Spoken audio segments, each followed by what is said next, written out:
Oh, early March. It's bitter cold, it's not spring yet, it's still snowy. But you know what's really nice? Devil May Cry 5 is going to be in my hand in a couple of days. Yeah. So, to celebrate, I figured we could talk about 15 boss fights from the Devil May Cry series that I particularly have some fondness for. So, let's get into it. 15 top 10... Wait, that didn't make any sense. 15 top 15 boss fights. Yeah, 15. Booyah! But, seriously, yeah, we're going to be doing a top 15 boss fights from Devil May Cry, and I'm looking at everything from Devil May Cry except for, obviously, Devil May Cry 5, because I obviously don't have it yet. It's not quite March 8th yet, but it's coming soon. I can't wait. But, yeah, like I said, let's do a little recap on the Devil May Cry franchise by talking about these 15 stellar boss fights. And I hope the next game has some really good ones in its own right, huh? Yeah! Let's do it! Number 15. Doppelganger, Devil May Cry 3. So, the Doppelganger fight from Devil May Cry 3 is kind of an interesting one. It's kind of like you're fighting Dante, but there's a specific pattern on how to beat him. It's not a one-to-one fight, obviously, because you need to actually light up the room and, stop Doppelganger in his tracks. But, frankly, I feel that it's a really fun boss fight. The camera doesn't screw you over like some other boss fights in the series, and honestly, it's, a fight with yourself, the light and dark version of yourself. And, yeah, it's not quite what it is. I mean, it's actually a creature that kind of takes the form of Dante, and that's why light kind of works against it. But, it's still a pretty fun boss fight. There's no cheap moments, and, yeah, I love killing this thing, honestly. It's fun. But that's pretty much all I have to say to it. Let's move on! Number 14. Arius, Devil May Cry 2. Yeah, shockingly, I have some Devil May Cry 2 characters on this, and some Devil May Cry 2 boss fights. Now, you fight Arius a few times in the game. The one I'm specifically talking about is his fight with Dante. Yeah, the one where he's summoning creatures. I kind of like the idea of a conjuring-type human fighting one of the many devil hunters in the series. Don't get me wrong, his final fight is okay on the other side of the spectrum, but I don't know, it just seems kind of generic to me. That, and I like playing as Dante more. But yeah, this boss fight, you're basically targeting Arius himself while he's just kind of flying around the stage summoning creatures to fight you and distract you. And it can get pretty difficult because you're supposed to be focused on one, but everything else is trying to stop you from actually overtaking it. And it's kind of an interesting concept. I don't think it works out as well as the developers would have liked. It is Devil May Cry 2 after all, but honestly, this is definitely one of the funner times I have playing Devil May Cry 2 altogether. Let's move on! Number 13. Dante, Devil May Cry 4. Yeah, in a similar vein to the Doppelganger from earlier, you actually fight Dante in Devil May Cry 4. No, I'm not talking the damn tutorial fight, although that was admittedly pretty fun too. I'm talking about Mission 8, at least I think it's Mission 8. The boss fight you have with Nero versus Dante, who's actually trying to beat you up this time. I don't think he's trying to kill you, but hey, whatever, right? No, this fight is actually really fun because, one, you're not playing as Dante through it. You're actually playing as Nero, and Nero is quite a bit different to play as than Dante. So it's not quite exactly like the Doppelganger fight. That, and it's also a one-on-one battle, so there's no mirrors to defeat the opponent. It's just you're using your skill to survive. Devil trigger allowed, of course. But yeah, honestly, this fight is really fun and really well designed, and definitely one of the better parts of Devil May Cry 4, if I'm to be honest, too. Oh, man. I don't want to irritate all the Devil May Cry 4 fans, because there's a lot out there. But I didn't care much for the game, compared to the other ones. Anyway. Yeah, Dante! That's pretty much all I gotta say about him. Moving on! Number 12. Mundus's Spawn. DMC. Yeah, there's going to be some boss fights from this game as well. I actually kind of like this game. It's not as bad as people give it crap for. But nonetheless, Mundus's Spawn has a very interesting design, and honestly, I kind of think it's a little more of an interesting boss fight too. Similarly to the Doppelganger, there's more of a weakness. You know, you gotta basically wait until the weakness exposes itself.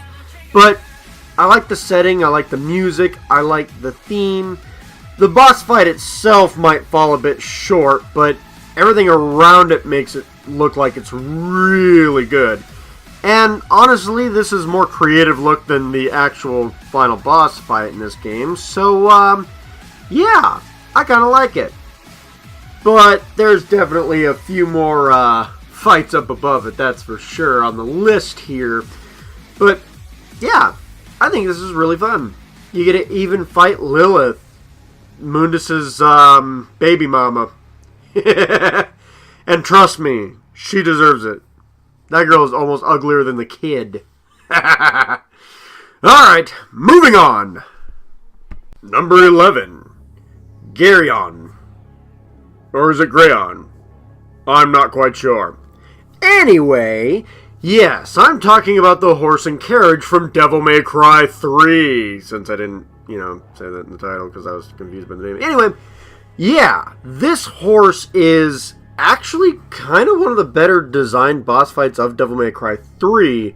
Given there's a lot of really good designs from Devil May Cry 3, so it's kind of hard to choose several of them. But, yeah, basically you're fighting a horse and carriage. Now, there are easy ways to actually do this fight. It's not the toughest boss fight in this list by any means.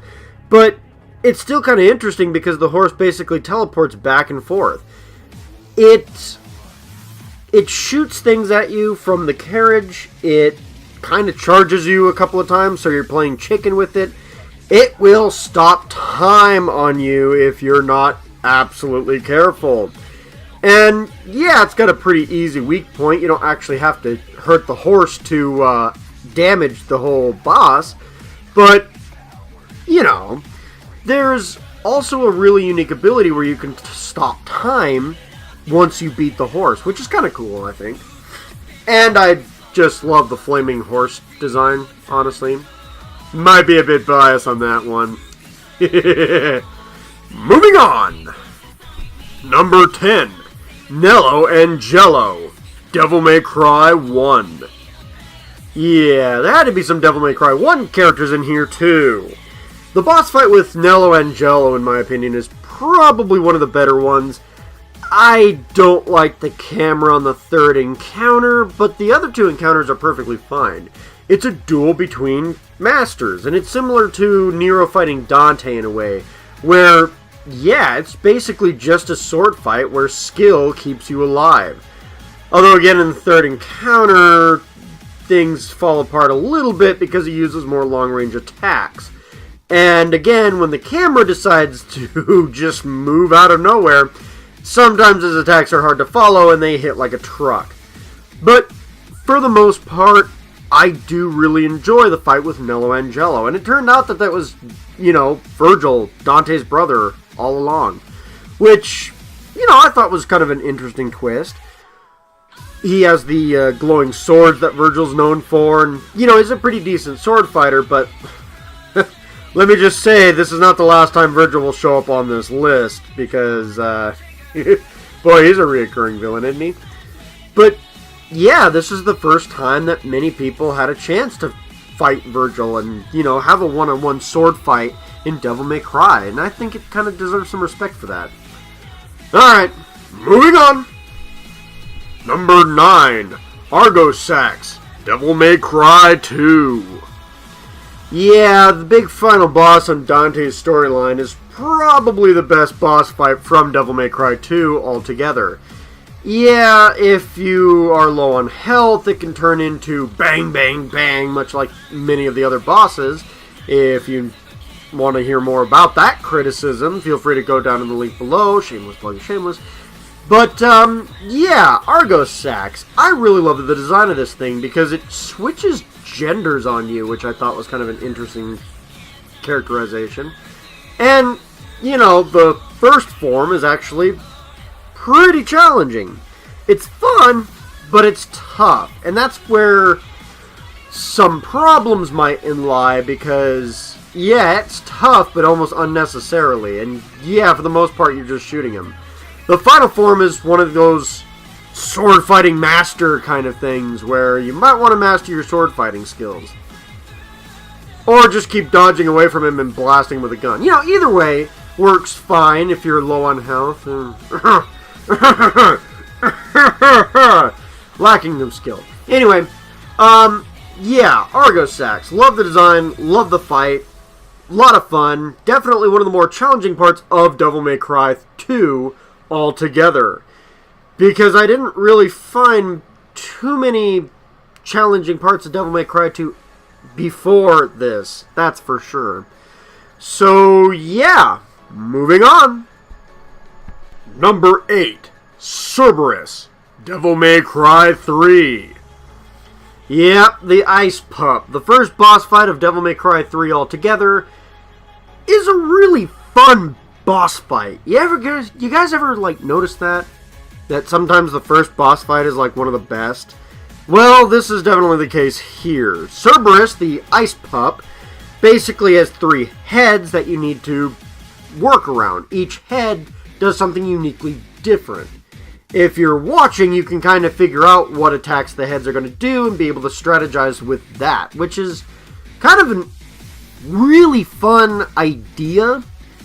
And the heads are just different enough, but just similar enough to kind of throw you off your game if you're not paying attention.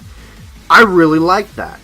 And then, you know, certain attacks will obviously not happen if you blow off one of the heads. Yay!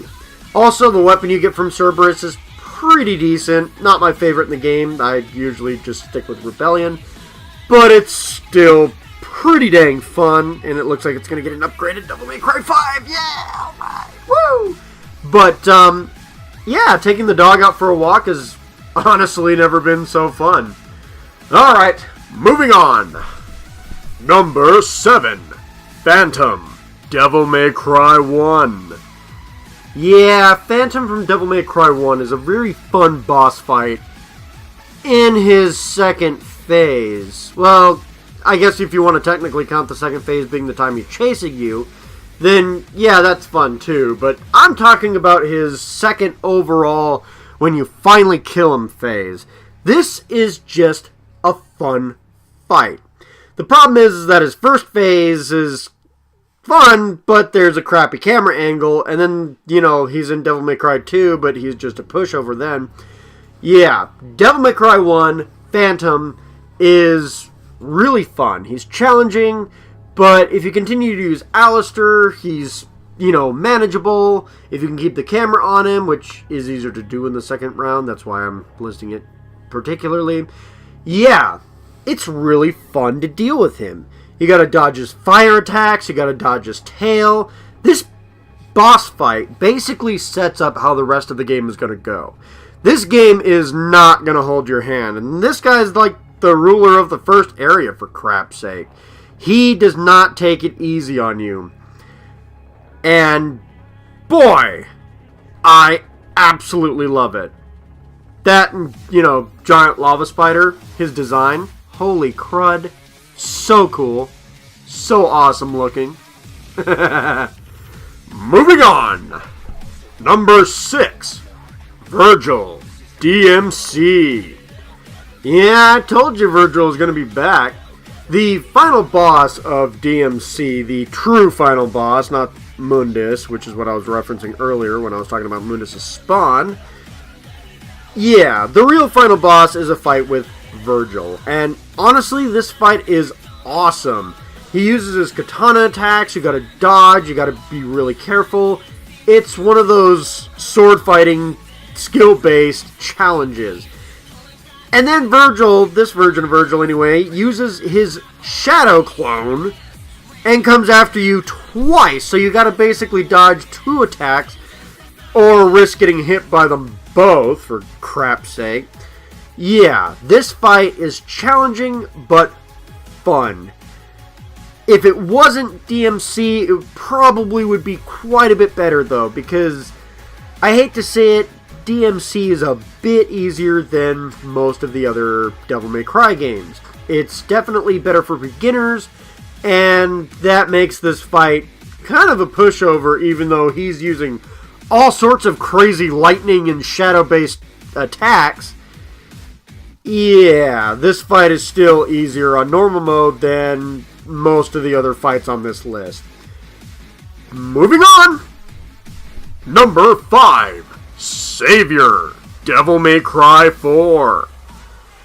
I mean, seriously, just look at this thing. It's a huge, giant statue that Dante is flying around and trying to kill. That speaks for itself. It's a bit more of a traditional boss fight for DMC standards. It's not obviously one of those fight between equal sword fighting anime looking kind of thing, but it's still a really fun fight because you have to basically dodge these attacks that the Savior's doing, and some of these attacks are huge. I'm surprised the island is still just sitting down below perfectly unscathed with this thing flying about. But yeah, honestly, it's just a giant boss fight. You're working to get close to the Savior and shoot or attack any weak points that you can get to. And honestly, this is probably one of the better boss fights in Devil May Cry 4, and it's great. And it's not repeated. You only do this once. So it is a longer boss fight, I will give it that. And that's probably the only thing keeping it from, you know, being number 4 or number 3. Nope, it's number 5 because it is a longer boss fight. That's the only complaint I have. We're in the top 5, folks, so these fights are awesome, in my opinion. Moving on! Number 4, Mundus, Devil May Cry 1. Yeah, Mundus from Devil May Cry DMC didn't get it on here because that was just a generic Sandman boss fight. This, however, is an actual interesting boss fight. Now, I will admit that it's kind of weird how the game just throws this new mechanic at you and suddenly you're in a bullet hell. Well, that's not awkward or anything, but once you get used to it, it is a fun bullet hell, and it's, you know, fun to move around, dodge, fight, and then you get to go and actually fight Mundus as a statue, and it's really fun. Honestly, you get to use Sparta, which is way better and actually has a devil trigger this time around, which is great, and it becomes suddenly the best weapon in the game. Plus, the fight itself, once you figure out what you're supposed to be doing, because the game doesn't necessarily make it obvious what you're supposed to be doing, but yeah, you're supposed to be triggering Devil Trigger with Sparta and attacking like that. Because Sparta, when in Devil Trigger, just has huge attacks. And that's the only way to really fight the statue. So, there's that, and then there's the final phase where you're just beating up Mundus without his statue body, where he's just a bunch of, you know, nondescript hands and eyeballs floating around in this lava-looking goo that you're just stabbing and shooting. And that in and of itself is kind of fun in its own way, too. So, Mundus, Devil May Cry 1. Definitely a winning spot for me. Moving on! Number 3, Credo Angelo, Devil May Cry 4. What's that? Are you mad because Devil May Cry 4 gets 2 boss fights in the top 5? Well, these boss fights totally deserve it. Yes, I know, I have complained over and over again about how repetitive some of the boss fights are in Devil May Cry 4. But the ones that often don't get repeated every 5 minutes are some of the best fights in these series, bar none. Except for maybe Devil May Cry 3, because Devil May Cry 3 has some great boss fights too. That's beside the point. Greedo Angelo is a fantastic boss fight. Seriously, it's you versus an angel. I mean, yeah, he's probably more demon than angel, but look at him. I mean, come on. This fight is basically a fight of skill and wit. This guy has a shield that you need to go through, which is tough enough in its own right, but the sword he's holding is not just for show either. And he can also do some like light javelin attacks as well. It's a great boss fight, especially with how emotional building it is for Nero. Because this guy is almost like a big brother to Nero. I mean, he's kind of dating this guy's younger sister. So it's a bit more of an emotional boss fight. I mean, it's master versus disciple. And you're the disciple, so you gotta outdo the master. Not only that, but I just love this Devil Trigger looking design. And I kind of wish this boss fight stuck around. If we had more of this in the game, I probably wouldn't complain as much, honestly. Moving on. Number 2. Bob Barbas, DMC. I know it's probably going to be like blasphemous that I have a DMC boss fight this high up on the list, but have you guys seen this guy? Bob Barbas, honestly, even in the game, they're not sure what he is exactly. They know he's a powerful demon and he works for Mundus, and that's about it. Honestly, his radio/news anchor show is hilarious, and every line that he spews is kind of funny, actually. Really creatively written.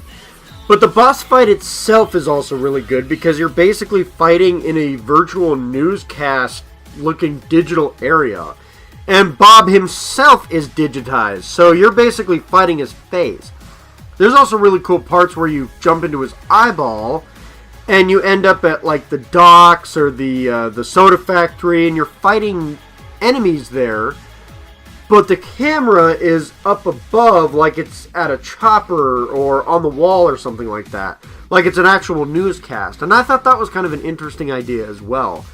Bob's attacks are crazy, just giant, and yeah, you can kind of predict how to dodge them and everything like that. They're not exactly the most complicated of patterns, but I still think it's a really fun boss fight. I love the design, I love the characterization of Bob in this boss fight. I love the fight in general, and yeah, it's still one of the easier ones because it's on DMC, but I think the fight here and the design and the overall quality of the boss fight does make up for the lower difficulty. But before we move on to number 1, let me talk about some honorable mentions that didn't quite make the list. So the fights that didn't quite make the list in the honorable mentions category are the Hunter from DMC, because yeah, it's a pretty decent first boss fight, but there's really nothing that stands it out from anything else either. And the same can be said for Beowulf from Devil May Cry 3, although my footage corrupted of him, so I don't have any footage here. There's also Bulwark from Devil May Cry 2, which is a good boss fight, but the angle of the camera is oftentimes just really crappy. Plus, you got to deal with the wolves too, and they're almost unpredictable and kind of hard to hit. You have Beryl from Devil May Cry 4, who's a giant fire demon, and he's fun to fight, especially the first time around. But again, he just doesn't really stand out compared to some of these other boss fights. There's the Nightmare Machine from Devil May Cry 1. Yeah, it exists, and yeah, sometimes it's pretty fun, but sometimes it can be a pain in the ass depending on the level and the situation that you encounter it in. And then there's this Nosferatu kind of guy from Devil May Cry 2, which, I mean, he's cool in design. It looks like it'd be a fun boss fight, but it's mostly just more shooting, with really nothing to stand out other than the fact that it looks cool. So, yeah. Moving on to number 1. And Sauron's #1 pick for Devil May Cry boss fights is Virgil, Devil May Cry 3. Yeah, predictable #1 is predictable here, but I cannot get enough of fighting Virgil from Devil May Cry 3. Oh my gosh. It doesn't matter what round you're taking him on in. The first one is fun because you're dealing with his katana. The second time you fight him, you're dealing with Beowulf, and he switches between Beowulf and his katana, like you would switch between your weapons. And then in the third fight, he basically has his katana and Force Edge, which makes him way faster, way stronger, hitting way harder. And overall is just a really challenging but fun boss fight, although you wouldn't know it by how quickly I actually blew through him. That's beside the point. These fights are epic. It's like fighting yourself. You're more or less fighting a darker version of Dante, where, yeah, you have your weapons and you can switch between them, but Virgil has his weapons and he can switch between his too. This is awesome. And at one point in time, you actually take one of the weapons he uses, Beowulf, and you use it for your own, which is also cool. Overall, I think that the Virgil boss fight, particularly the final one, if I had to choose between one of the three, is probably the best Devil May Cry boss fight of all time. I think it is easily the most popular Devil May Cry boss fight of all time, which says a lot, because there's a ton of great bosses in this series. But this stands out among me and many other fans. Devil May Cry 3 is considered to be the best game in the series. And when you have an arch rival like this, it's easy to see why.